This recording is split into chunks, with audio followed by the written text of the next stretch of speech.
Romania is mostly known for its outdated and slow trains, but supposedly there's one train that's the exact opposite. Meet the Astra Trans Carpatic luxury sleeper train. With modern carriages featuring a 1980s luxury-inspired interior, complete with onboard showers and comfortable beds. Join me on board in a private deluxe sleeper for a strange overnight journey from the industrial city of Arad as the train mysteriously loses power, seemingly breaks down in the middle of the night, before eventually making its way to the nation's capital Bucharest very late the following morning. Our journey begins in the northwestern corner of Romania, in the industrial city of Arad. The station sits on the main route from Romania to Hungary and thus is a major transportation hub in the region, with a stunning station building to match. As I'm traveling on a cold October evening, let's quickly head inside the station building. The main hall mostly features a few ticket windows for the various train operators serving the station.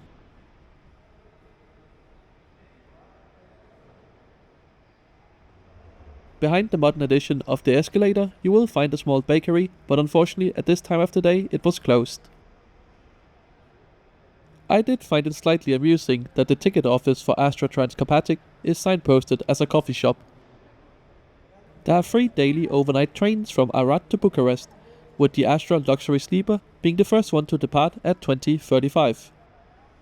Our train is already ready and waiting on platform number 1. And you definitely can't miss it with its bright green and yellow livery. Astra Trans Carpatic is a really interesting train operator, because primarily they are actually a company that builds train carriages, not operate them. Their factory is right here in Arad, just a 5-minute walk away from the station. And yes, tonight's sleeper carriages were all built here in Arad by them. I do find it funny that they have decided to try and position them in the market as Romania's premium train operator, yet have chosen a livery that screams low cost by combining RegioJet and Flixtrain. While Astra do have a few locomotives painted in their own livery, they are all leased in. Tonight our train is hauled by a Class 43 from the freight railway company GFR, built by now Croatian Concha and capable of 120 km/h. And with that, I think it's about time we head on board the train and check out the interior. There's no check-in process or anything like that, so just head to the indicated spot on your ticket. My first impressions so far are great. Both the interior and lighting feels very inviting. The relaxing atmosphere should make for a cozy night. And here we are at my room for the night, berths 32 and 31. This is a deluxe room with an en-suite bathroom, which we'll have a detailed look at later in the video. You'll also find a comfortable and relaxed seated carriage, although I can't recommend this for a long overnight journey. If you're on a budget, consider getting one of the affordable bunks in the shared couchette carriage. And with that, our train is now ready for departure. Beginning our long journey to the capital on time. And as our journey into the darkness begins, let's take a closer look at the route we'll be traveling along.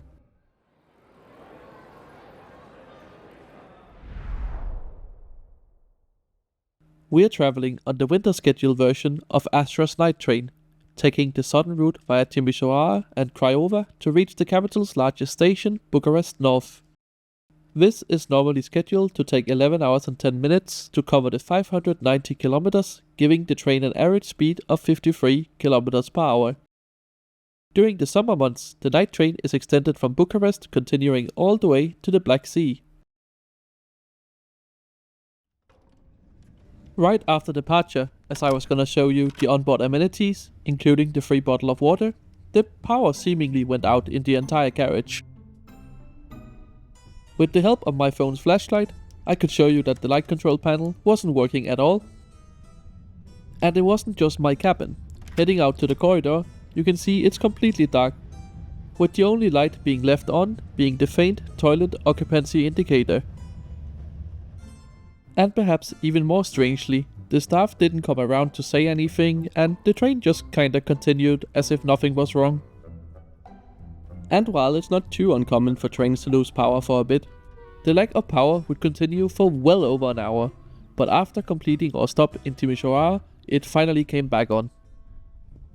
I've taken quite a few trains by now, and I've never had something like this happen to me before. It was very strange. However, this was not gonna be the only problem with this train tonight, but I didn't discover that till the next morning. Good night.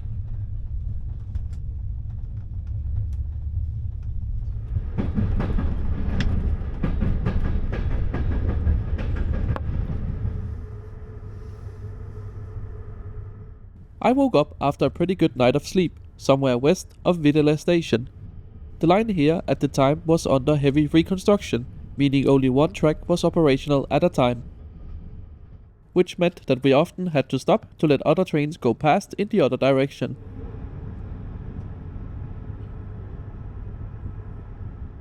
As I was still waking up, I was just enjoying the sunrise from the comfort of my bed. But as our train made its scheduled stop in Videla, I realized we were running almost an hour late, which was especially impressive considering I was traveling on the night the clocks went back to standard time, meaning the train basically had an extra hour of full buffer time. So in reality, I guess we are more like 2 hours late. And I think I discovered why as I went for a little wander. There's a completely different locomotive hauling the train now, so I'm guessing the cause both for last night's lightning issues and our delay was that the previous locomotive was struggling and eventually gave up sometime during the night. But now, I've talked enough about the less great things about this train, so let's take a look at the star of the show, that is the sleeper cabins.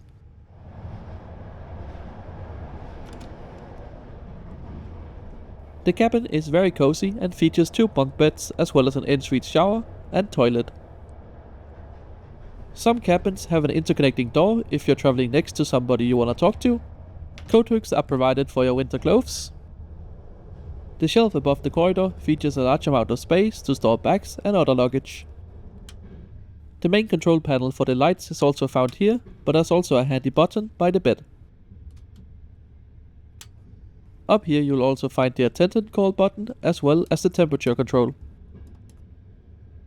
Something I haven't seen on night trains before is a small peephole allowing you to view the corridor. A great design feature of these carriages is being able to control both the cabin lights as well as the individual reading light right from the bed. There's also a small shelf to store a phone. The actual bed is both long, wide and very comfortable. And now let's check out the train's best feature, the en-suite bathroom. Water pressure is good, but I did find the hand dryer placement slightly odd, being right above the toilet. Everything is in clean and working order, and the best part is definitely the shower. It's both spacious and being able to close off the cabin to avoid flooding the entire toilet is amazing. Both temperature and pressure was good, and I had a great shower on board. This was actually one of the best night train showers I've ever had. Strangely, however, Astra does not provide towels, apparently because they have a tendency to disappear, so bring your own. What was included was a cup of hot instant coffee or tea, offered by the attendant as he came around to turn the cabins into day mode, with the bunks simply folding away to face the wall. Unfortunately, there's no breakfast service included or even offered, with all that's available for purchase being a small selection of drinks and small snacks. Because of our delay, we are completely out of whack with the trackworks timetable, and our delay has now increased to well over an hour as we keep having to wait for oncoming trains.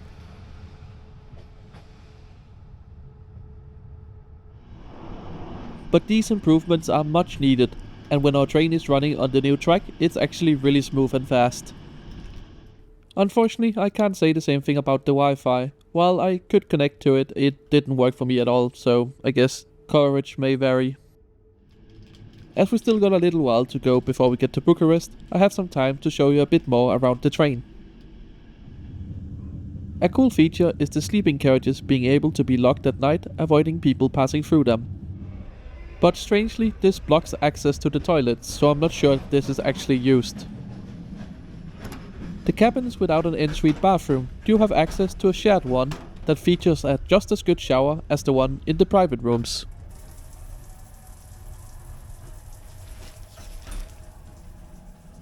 And while I can't recommend traveling in a seat overnight, I have to say those seats look pretty comfy. And finally, now just before 9 AM, we are getting close to Bucarest. Overall, I've actually quite enjoyed this slightly strange trip with Astra Trans Carpatic. I had a great night's sleep on board, the bed was really comfortable, probably helped by the fact that we were likely stationary for a part of the night while the broken locomotive was replaced. The shower was excellent, and despite the lighting issues, the carriages are generally in really good condition. Overall, this is definitely a great night train, but to become a true proper luxurious night train, providing towels and at least some form of breakfast would make a big difference and really elevate it into the ranks of Europe's best night trains. Where Astra Trans Carpatic really shines though is on price. With a private deluxe sleeping compartment going for less than €90, which to me seems like great value for such a train journey. We end up arriving at Bucarest Gara station with a final delay of about 80 minutes at roughly 9:05. So, what do you think about this night train? Let me know in the comments down below.